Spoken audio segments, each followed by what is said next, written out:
હું આજે આપને વાત કરવાનો છું કે આપણા જીવનના મહત્વના દિવસો વિશે. કે આપણા જીવનના મહત્વના દિવસો કયા કયા છે? તો કે આપણા જીવનના મહત્વના દિવસો બે છે. સૌથી પહેલો મહત્વનો દિવસ એટલે કે જે દિવસે આપનો જન્મ થયો હતો. અને બીજો મહત્વનો દિવસ એટલે કે આપણને એ મળી જાય કે આપણું જન્મ શા માટે થયો હતો. સૌથી મહત્વનો બીજો દિવસ એ છે કે આપણને મળી જાય કે આપણો જન્મ શા માટે થયો છે, એટલે કે આપણો વાય. કારણ કે આપણો જન્મ શા માટે થયો હતો એ આપણને મળી જાય તો આપણે ગમે તેવી પરિસ્થિતિ સામે અડીખમ ઉભા રહી શકે છે.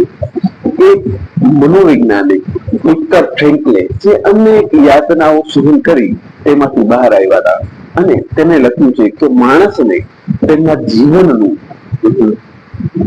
જીવવાનું કારણ મળી જાય તો તે ગમે તેવી વિકટ પરિસ્થિતિ સામે ટકી શકે છે.